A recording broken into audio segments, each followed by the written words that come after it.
बकुल से आज बात करनी पड़ेगी, चाहे कुछ भी हो, बकुल से बात करनी ही पड़ेगी।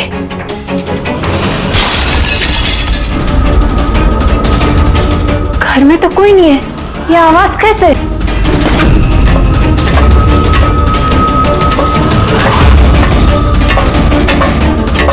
कीर्ति, बकुल, तो कुछ बोलता क्यों नहीं है? कीर्ति, भैया, कीर्ति,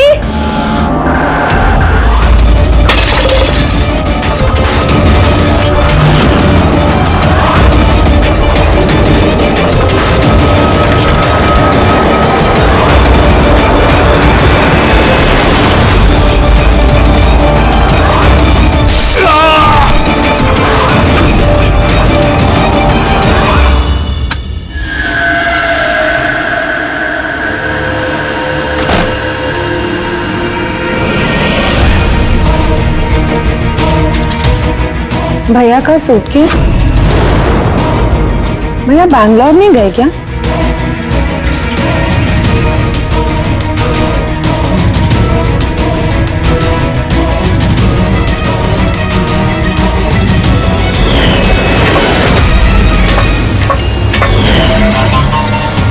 भाभी भी वापस आ गई।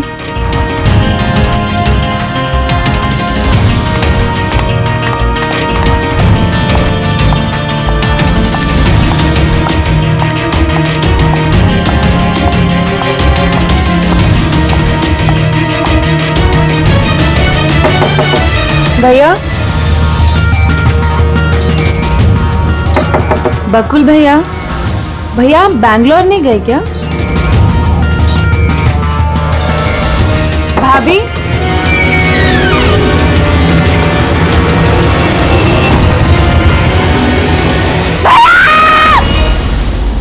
देखो कीर्ति, ये खून का मामला, एक बार फिर से सोच लो, क्या तुमने जो कुछ भी कहा वो सच है?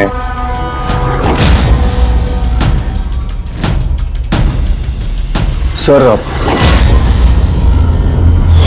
हमें नहीं लगता है कि ये बात सच है। आपके लगने या ना लगने से कोई फर्क नहीं पड़ता। जब आपसे कुछ पूछा जाएगा तभी बोलना। हो सकता है ये सच बोल रही हो, क्या पता। मैं पागल नहीं हूँ, मैं होश में हूँ। मैं कह रही हूँ ना आपको कि आशिका भाभी ने खुद ही बोला है कि उन्होंने बकुल भैया का खून किया है। भाभी! भाभी! भैया! आशिका भाभी! भाभी! भाभी! भाभी! भाभी!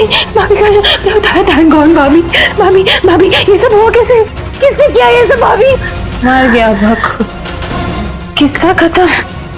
हाँ, मार दिया, सब खत्म, मार दिया। सिर्फ मार दिया ये कहने से साबित नहीं हो जाता कि उसी ने बकुल को मारा है। ये भी हो सकता है कि वो कुछ और बोलना चाहती है। हाँ?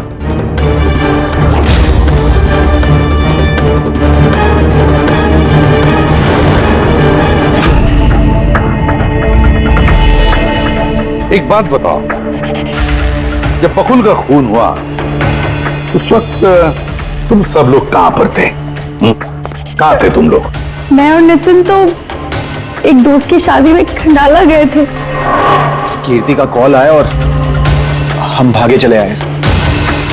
मेरी बिजनेस मीटिंग थी होटल क्रिट्स में, वहां एक क्लाइंट के साथ डिनर था। जैसे ही नितिन का फोन आया तो मैं यहां पर चला आया। और आप कीर्ति, आप कहां थे? मैं बाहर गई हुई थी। कीर्ति बाहर गई थी, चाचा जी क्लाइंट के साथ मीटिंग में थे और आप दोनों खंडाला गए थे।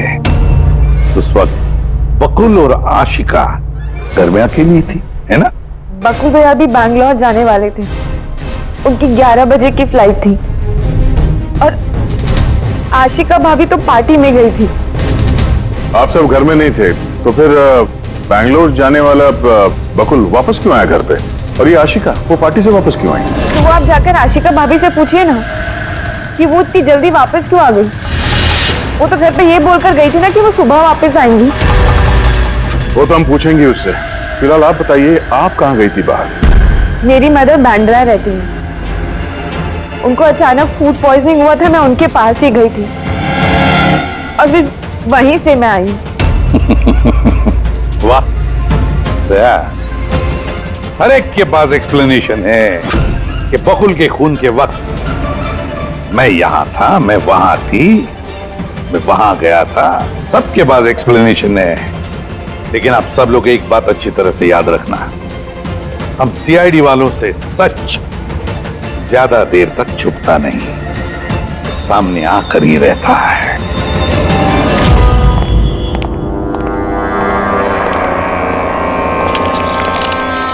हाँ जी, पूरी बॉडी में कांच के टुकड़े घुसे हुए थे। सर हमने टेस्ट भी किया सर, यहाँ पे जो खून है इसके अलावा कहीं भी खून नहीं है। एक काम करो, घर की अच्छी तरह से तलाशी लो, देखो कोई ना कोई सबूत जरूर मिलेगा, है ना?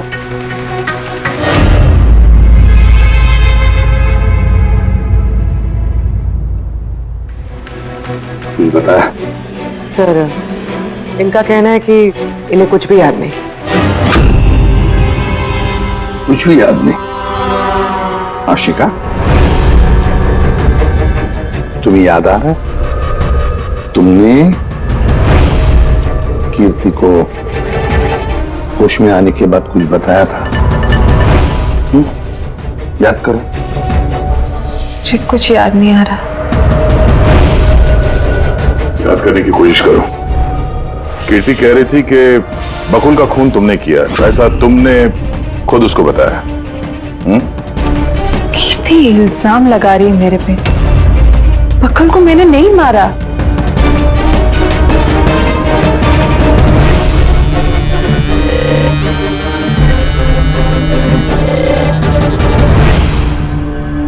सर कहीं ये याददाश्त जाने की एक्टिंग तो नहीं कर रही है? हो सकता है, क्योंकि बकुल यहाँ कमरे में खून से लथपथ पड़ा है और इसके सर पे थोड़ा सा निशान है, बस। बेहोश हुई कैसे? वही तो, इससे सच उगलवाना पड़ेगा। कैसे उगलवाएंगे सर?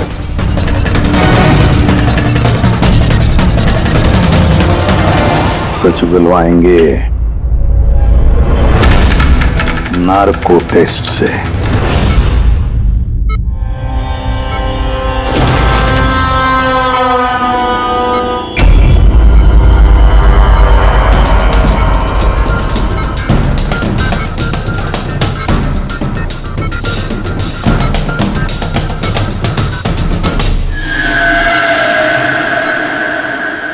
अठारह अप्रैल की रात को जब आप पार्टी से घर लौटी तो क्या हुआ था? मैं घर में घुसी, बकुल चिल्ला रहा है।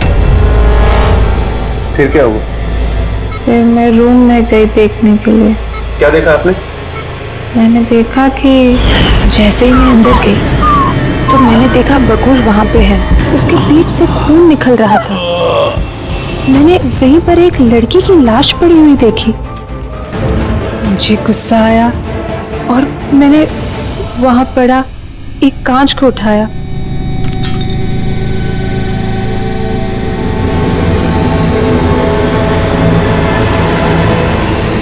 और बकुल को मार दिया। तभी मुझे मेरी गर्दन पे प्रेशर महसूस हुआ। मैं बेहोश होने लगी। बेहोश होने से पहले मैंने दरवाजे पे एक फिगर को देखा जिसने ऑरेंज फ्लोरेसेंट जैकेट पहन रखी थी। आदमी था या औरत थी? आदमी। ओके, फिर क्या किया उसने? वो मेरे पास आ रहा है, शायद मुझे मारना चाहता है। अच्छा, आशिका, तुमने वहां किसी औरत की लाश को देखा था? हाँ, देखा था। औरत की लाश? वहां पर तो हमें किसी औरत की लाश नहीं मिली। हम तो बकुल के मर्डर की जांच कर रहे हैं। अभी एक नया केस कहां से आ गया? कौन सी औरत की लाश है? कौन थी वो औरत? मुझे याद नहीं, सब धुंधला दिख रहा है।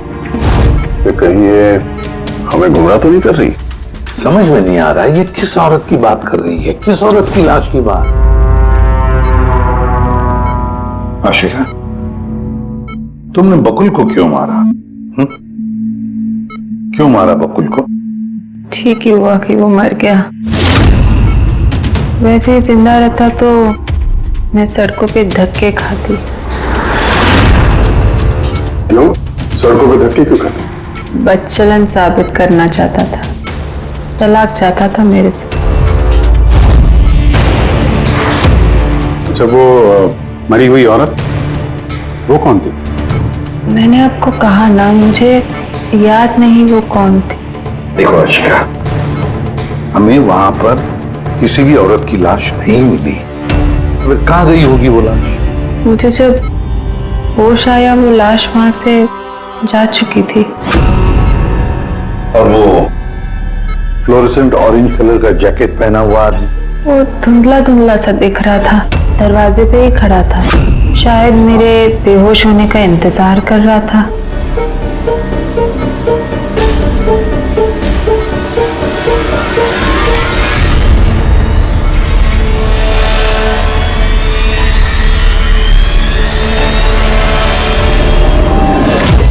अभी तो आशिका वही बोल रही है जो उसे अच्छा लगता है, मगर टेस्ट में उसने सब कुछ सच सच बोला है। थैंक यू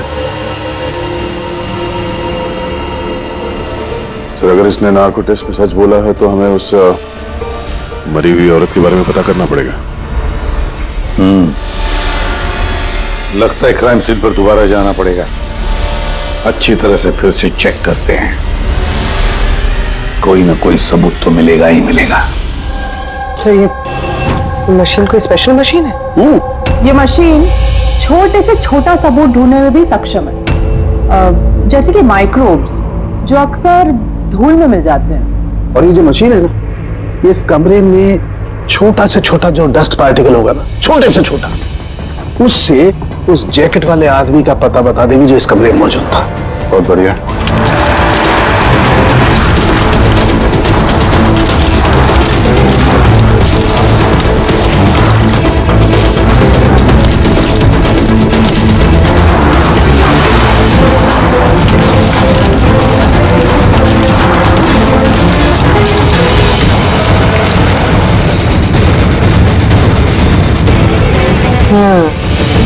ये देखिए, जो हमारी नजरों से बच गया वो इस मशीन ने ढूंढ निकाला।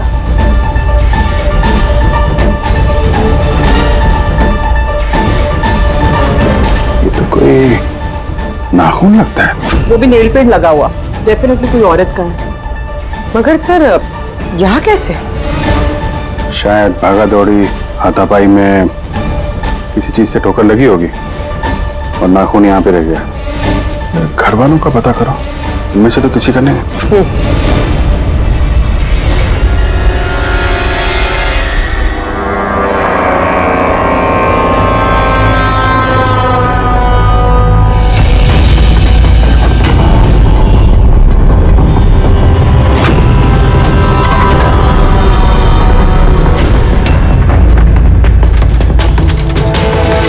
सर, घर में तो किसी का भी नहीं है। शायद उस औरत का होगा जिसकी लाश आशिका ने देखी थी। लगता तो ऐसा ही है।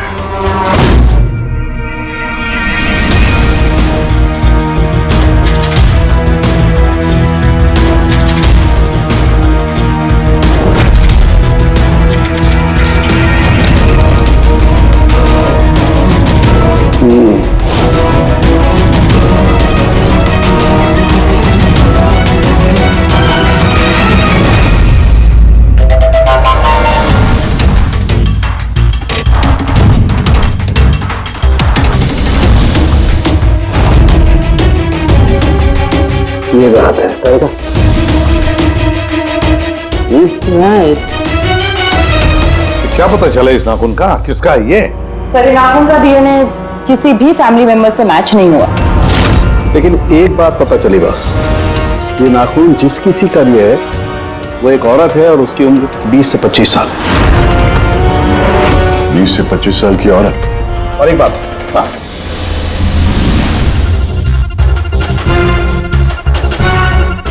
ये जो बारीक बारीक सफेद सफेद कण देख रहे हैं ना, ये high percentage of high and है।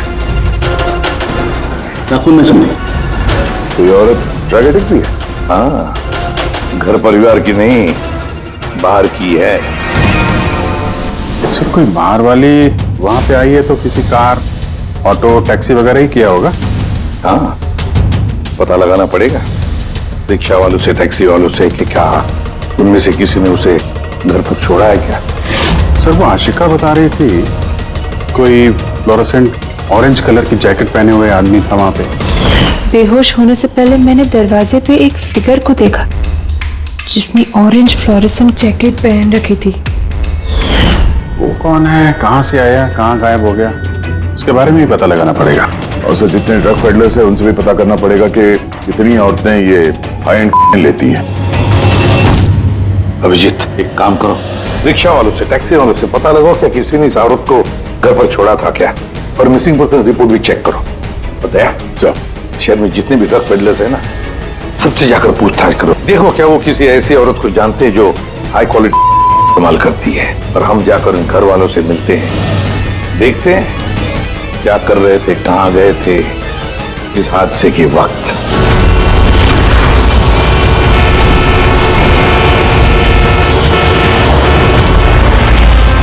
तुम्हारी एसोसिएशन से पता चला है कि 10 तारीख को यानी परसों रात में तुमने शांति निवास बंगलों में किसी लड़की को छोड़ा था। हाँ सर, छोड़ा था। कितने बजे की बात है? सर लगभग 1 बजे की बात है, उसी बंगलों में। सर बहुत नशे में थी वो और बार बार अपने हस्बैंड को गाली दे रही थी। अच्छा, जी सर।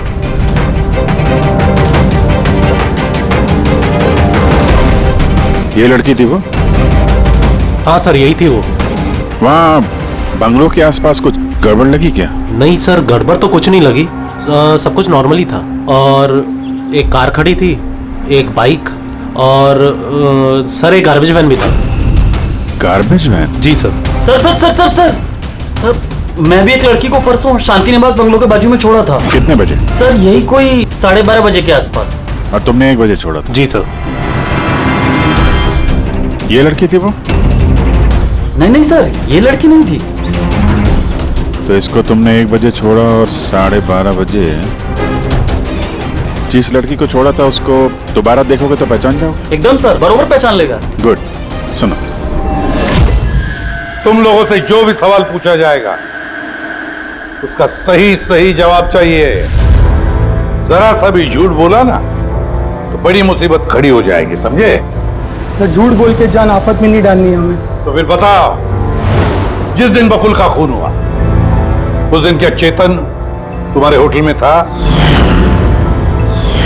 जी सर, वो होटल में थे और उन्होंने सारा समय क्लाइंट के साथ बिताया। उन्होंने क्लाइंट के साथ डिनर भी किया। अच्छा, तो ठीक है, क्लाइंट के सारे डिटेल्स चाहिए हमें, और उस दिन का सीसीटीवी फुटेज भी। शीना, कीर्ति की माँ को फूड पॉइजनिंग क्यों हुई? खाने में क्या मिलाया था? मैंने तो कुछ भी नहीं मिलाया था। आंटी जी तो बाहर गई हुई थी। जब वो वापस लौट के आई उनकी तबीयत खराब थी। सर नितिन और सिया दोनों सारा दिन शादी में ही थे। पूछे भी नहीं बता रहे, रट्टा मार के आए हो क्या? नहीं मैम, जो सच्चाई है वही बता रहा हूँ। 11 बजे फंक्शन बंद करा दिया था हमने। उसके बाद में नितिन और सिया वो लोग कहाँ गए? फिर वो दोनों अपने रूम में चले गए सर।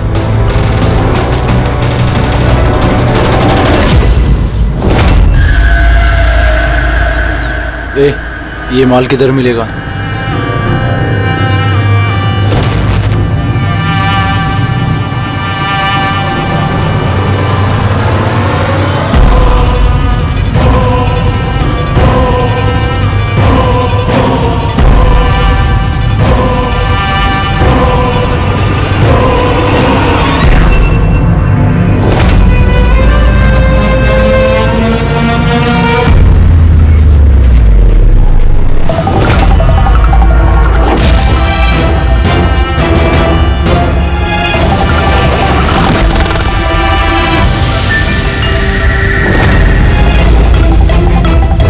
माल चाहिए। मिलेगा। कितना चाहिए और पेमेंट कैसे करेगा? पेमेंट माल इस्तेमाल करने के बाद। माल इस्तेमाल करने के बाद। भागने के बारे में ना सोचना भी मत। मेरे पास हर एक क्लाइंट की ना कुंडली है, कुंडली, और उस कुंडली में लिखा है कि मेरा क्लाइंट ओवरडोज से मरेगा या मेरी बंदूक की गोली खा के। मगर तेरी कुंडली में लिखा है जेल जाना। उन सब औरतों के फोन नंबर चाहिए हमें जिन्हें तुम ड्रग सप्लाई करते हो। जल्दी लाओ।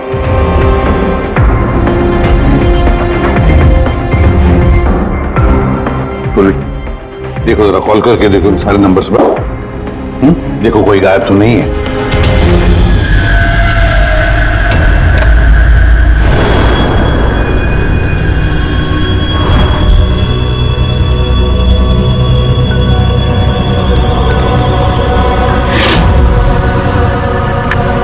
हेलो। हाँ जी, मैं सोनारिका से बात कर सकती हूँ? देखिए मैम, सोनारिका जो है 2 दिन से यहाँ काम पर नहीं आ रही है। क्या? और जिसकी वजह से हम लोग भी परेशान हैं।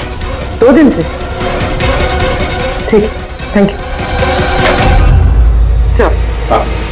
सर, डायरी में जो फोटोज थी उनमें से ये वाली लड़की गायब है। इसका नाम सोनारिका है और ये एक बार में काम करती है।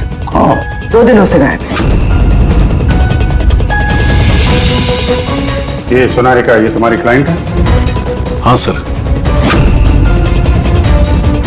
इसी लड़की को छोड़ा था तुमने? हाँ सर, यही थी, यही थी। आशिका ने इसी को देखा होगा। तो उनके परिवार वालों को अंदर देख रहा हूं। जरा ध्यान से देखिए ये फोटो। ये वो लड़की है जिसकी लाश आपके घर से मिली थी। आप लोग जानते हैं सर? हाँ? नहीं सर। मैंने देखा है इसे बकुल भैया के साथ 2 महीने पहले। बकुल भैया के साथ 2 महीने पहले? कहां पर देखा था? एक होटल के बाहर, और भैया ने कहा कि ये उनकी क्लाइंट है। अच्छा, एक ड्रग एडिक्ट बार में काम करने वाली लड़की के साथ बकुल था और इनसे झूठ बोल रहा था कि क्लाइंट है। क्यों झूठ बोला उसने?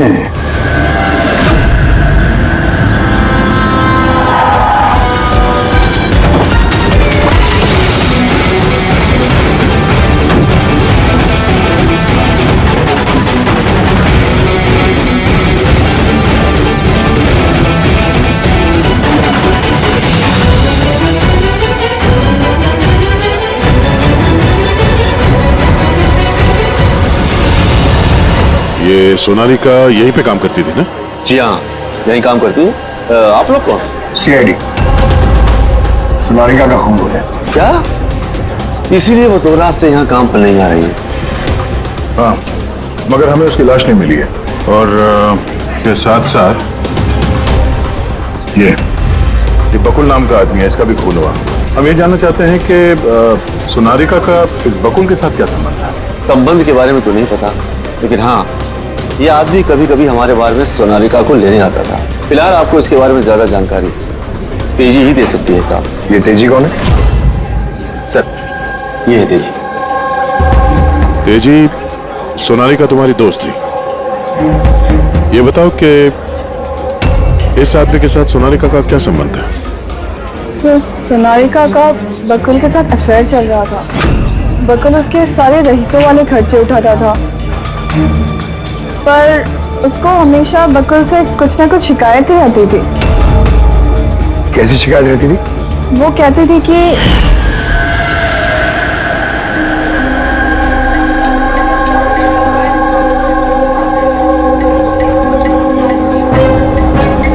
सोनालिका, क्या हुआ?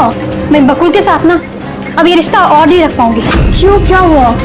ना तो ये रिश्ता रखने के पैसे मिल रहे हैं, और नहीं वो बकुल अपनी बीवी आशिका को डाइवोर्स दे रहे हैं। कुछ तो करना पड़ेगा। क्या करेगी तू? ब्लैकमेल। क्या? मैं उसे ब्लैकमेल करूंगी जिसने मुझे नाटक करने के लिए कहा है। तो कोई सोनालिका को पैसे दे रहा था बकुल के साथ प्यार का नाटक करने के लिए। मास्टरमाइंड कोई और ही है? हाँ, और उसी मास्टरमाइंड ने प्लान किया और इस सोनारिका और बकुल को मार दिया। और आशिका का वहां पर आना प्लान में शामिल नहीं था। समझ में नहीं आ रहा है कि ये बकुल अपनी फ्लाइट छोड़कर घर वापस क्यों आया। और सर, अगर खूनी को बकुल की गर्लफ्रेंड को मारना ही था तो कहीं और भी मार सकता था। वहां घर पे क्यों क्यों किया? तो शायद खूनी को पहले से पता था कि बकुल के घर में कोई नहीं, इसीलिए उसने धोखे से सोनारिका को वहां पे बुलाया और उसी समय बकुल और आशिका वहां पे पहुंच गए होंगे। ये हो सकता है। तो सर, लाश को घर से बाहर कहां लेके गए होंगे और कैसे? क्योंकि बकुल के घर की सारी गाड़ियां तो पहले से बाहर थी।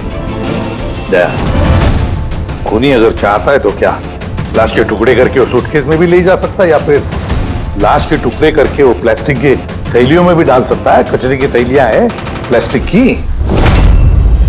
हाँ सर। एक कार खड़ी थी, एक बाइक, सर एक गार्बेज वैन भी था। क्या? रात के 1 बजे? रात के 1 बजे बंगले के बाहर एक कचरे की गाड़ी खड़ी थी? इसका मतलब है सर ये खून प्लान था। ये खूनी गार्बेज वैन लेके आया था लाश को ठिकाने लगाने के लिए। और सर, ये फ्लोरेसेंट ऑरेंज कपड़े गार्बेज वैन वाले उसके पहनते हैं? सर, चेतन जिस कंपनी के बिजनेस डिनर पे गया था, ऐसी कोई कंपनी रजिस्टर्ड ही नहीं। मेरी बिजनेस मीटिंग थी होटल किड्स में। और कीर्ति की माँ ने बाहर कुछ भी नहीं खाया। मेरी मदर बांद्रा रहती है, उनको अचानक फूड पॉइजनिंग हुआ था, मैं उनके पास ही गई थी। फिर भी उसे फूड पॉइजनिंग हो गई। ठीक है, ये भी पता लगाना चाहिए कि जिस रात बकुल और सोनारिका का खून हुआ, उस रात खंडाला से कोई टैक्सी या प्राइवेट गाड़ी आई थी क्या बंगले पर? अपनी माँ की बीमारी के बारे में सच सच बताओ। उनकी मेड शीना का कहना है कि उनकी जो भी हालत थी घर के खाने की वजह से नहीं हुई। हाँ, ये सच है। उन्होंने घर का खाना नहीं खाया था, बल्कि वो तो ये बता रही थी कि वो ड्राइवर के साथ बाहर गई थी और कार में उन्होंने कुछ दवाई खाई थी। दवाई खाई थी? हाँ, हमारे ड्राइवर अमन का भी यही कहना है। तुम्हारा ड्राइवर अमन का? सर, उन सभी ड्राइवरों को साथ में लेके आया हूं जो गार्बेज वैन चलाते थे। हमें एक गार्बेज वैन के बारे में पता चला है जो आधी रात को सड़क के बीचों बीच खड़ी थी, जिसमें लाश डाल के ले जाया गया। वैन का पता चल गया? सर्विलेंस कैमरे में वो वैन साफ साफ दिख रही है हमें। क्यों?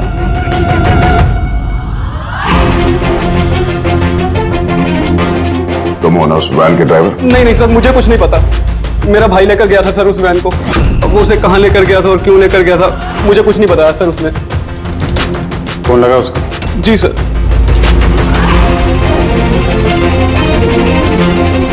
हेलो अमन, कहाँ है तू?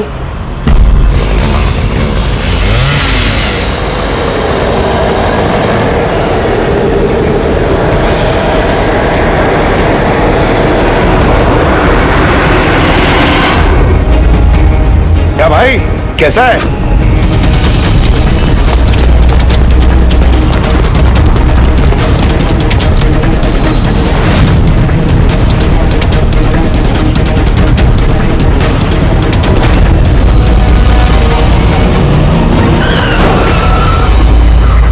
सर, मैं सब सच बताता हूँ। मैंने तो जो कुछ किया उस फोन कॉल की वजह से किया था, जो बकुल सर के बंगले से आया था। किसने फोन किया था बकुल के बंगले से? मैंने उसे कभी देखा नहीं है, सिर्फ उसकी आवाज सुनी थी। औरत ही आदमी? सर, कभी कभी तो औरत की आवाज में फोन आता था और कभी आदमी की आवाज में। सर, ये जो कोई भी है ना, ये बकुल के घर वाला ही। हाँ, मगर तूने ये सब किया क्यों? कोई फोन पे कुछ भी बोल देगा तू कर देगा? हाँ? सर, मुझे लालच दिया गया था सर कि मेरे 5 लाख के कर्जे को चुका दिया जाएगा अगर मैंने उनकी बात मानी तो। सर, मैं लालच में आ गया था, मगर मैंने कोई खून नहीं किया सर। मैंने तो सिर्फ लाश को ठिकाने लगाया था सर। लाश कहाँ?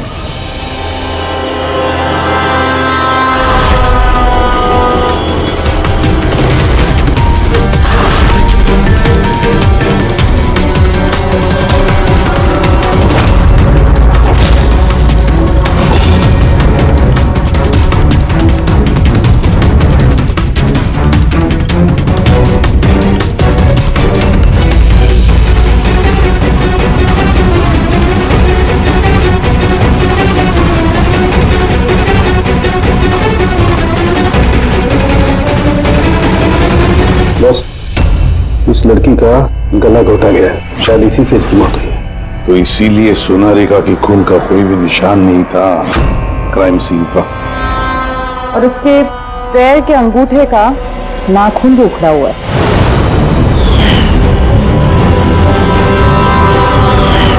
और सर ये क्या है, ये पीला पीला पार्टिकल? यही तो इस केस की सबसे अहम कड़ी है। चलिए खड़े हो जाइए सर, उठिए। और कितनी पूछताछ करेंगे आप लोग? सब कुछ तो बता दिया हमने। इस बार कोई पूछताछ नहीं होगी, आप सभी का नार्को टेस्ट होगा।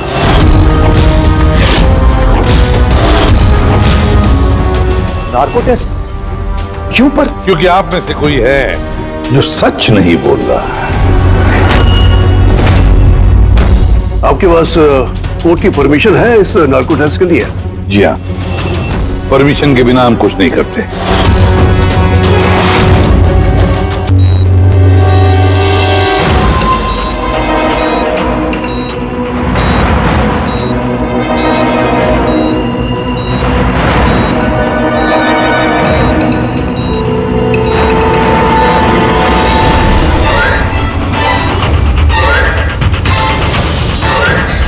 नींद आ रही है? जो मैं आपको बोलूंगी उसका सही सही उत्तर दीजिएगा, ठीक है? सोनारिका को जानती हो? हाँ। बकुल का अफेयर था सोनारिका के साथ, ये भी जानती हैं आप? हाँ, मुझे दोनों पे शक था। क्या आशिका ने सोनारिका का खून किया है? आशिका जानते नहीं थे सोनारिका को, तो खून कैसे करेगी? अभी आपको नींद आ रही है? हाँ। सोनारिका को जानते हो? नहीं। बकुल का अफेयर था सोनारिका से, ये जानते होंगे आप? नहीं। क्या आशिका ने सोनारिका का खून किया है?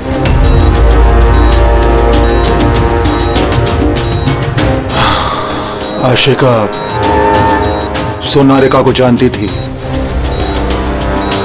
आशिका ने ही बकुल और सोनारिका का खून किया है। उसी ने यह खून की साजिश रची थी। आशिका की हरकतें कुछ दिनों से काफी अजीब थी। ये बात मैंने बकुल को बताई थी। क्या हुआ सर? हुआ कुछ नहीं मित्र, सिर्फ इतना बताना था कि ट्रुथ सीरम के असर से इंसान सिर्फ उतना ही बताता है जितना उसे पूछा जाता है, ज्यादा कुछ नहीं बताता। अब बात यह है कि इंसान का दिमाग अपना मेमोरी शेयर करता है पर ओपिनियन नहीं देता, जैसे तुमने अभी दिया। अब सारी असलियत फटाफट बता दे, वरना असली वाला सीरम देना पड़ेगा तुझे। असली ट्रूथ सीरम मतलब ये कि हमने जो सीरम दिया था वो ट्रूथ सीरम नहीं था, ग्लूकोज का इंजेक्शन था। व्हाट? शक तो हमें तुम पे पहले से ही था, लेकिन सारी सच्चाई तुम्हारे मुंह से सुनना चाहते थे। नितिन, सब कुछ तुमने बड़ी सफाई से, बड़ी चालाकी से किया था, लेकिन सोनारिका के चेहरे पर जो हल्दी लगी थी ना, उसने तुम्हें पकड़वा दिया। वही हल्दी जो शादी के वक्त तुम्हारे हाथ में लगी थी। ये पीला पीला पार्टिकल दरअसल हल्दी है, और इस हल्दी में आटा और तेल भी मिला हुआ। आटा, तेल, हल्दी? चेहरे पे हल्दी नहीं है, सिर्फ यहाँ कदम के पास। कहाँ से आई होगी ये हल्दी? सर सिया बता रहे थे कि वो लोग खंडाला गए थे शादी के लिए, और वहां पे हल्दी के रस्म में शामिल भी हुए थे वो लोग। बकुल 500 करोड़ का एम्पायर चला रहा था, वो एम्पायर जो मैंने सेटअप किया था, लेकिन वो मुझे ही उस एम्पायर से बेदखल करने की फिराक में था। तो फिर उससे बात करते थे, उससे समझाते थे। बात करने की कोशिश की थी सर, कई बार कोशिश की थी, लेकिन वो सुनता तब ना। भाई था वो मेरा, मैं नहीं मारना चाहता था उसे,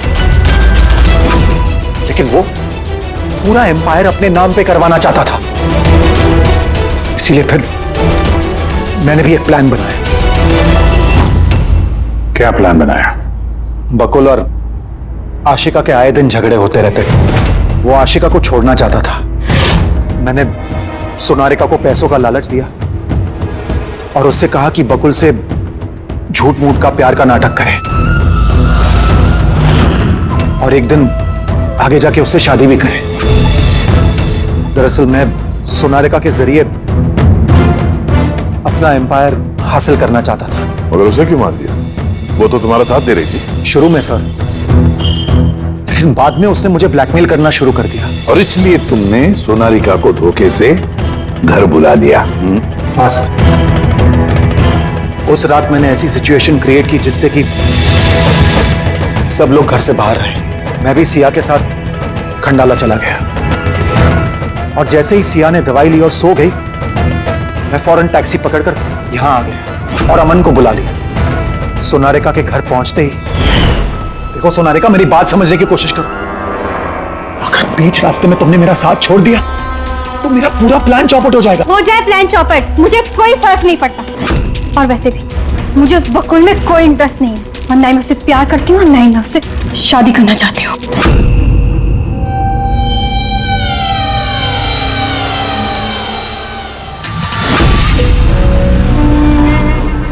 देखो, अगर तुमने मेरा साथ नहीं दिया तो बहुत पछताओगी, बता रहा हूं मैं। धमकी दे रहे हो तुम मुझे? धमकी दे रहे हो तुम मुझे?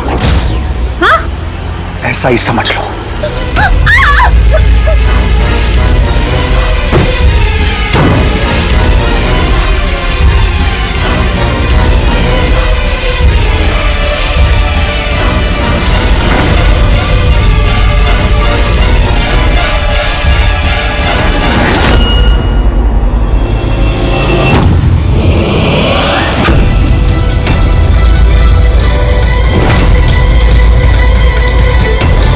भैया, बकुल, ये क्या किया आपने? ये सोनारिका मुझे फंसाना चाहती थी। मैं पुलिस को बुलाऊंगा। बकुल, बकुल, बकुल!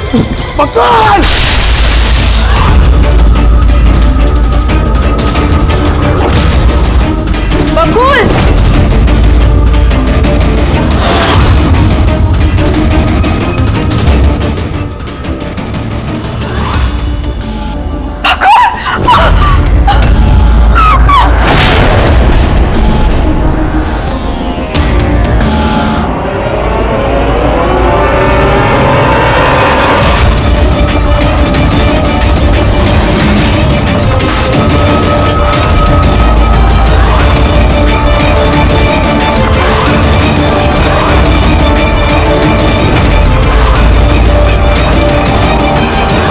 मैंने अमन को फोन पे पहले ही बता दिया था सोनारिका की लाश को ठिकाने लगाने के लिए। उसने बिल्कुल वैसा ही किया। पैसों की लालच ने तुम्हें इतना अंधा बना दिया कि तुम अपना सगा रिश्ता भी भूल गए, अपने भाई की जान ले ली और तो और अपनी साथी सोनारिका को भी मार डाला। कानून तुम्हें कभी माफ नहीं करेगा। कड़ी से कड़ी सजा होगी, शायद फांसी। इस तरह के और भी एपिसोड देखने के लिए हमारे चैनल को सब्सक्राइब करें और बेल आइकन दबाना ना भूलें।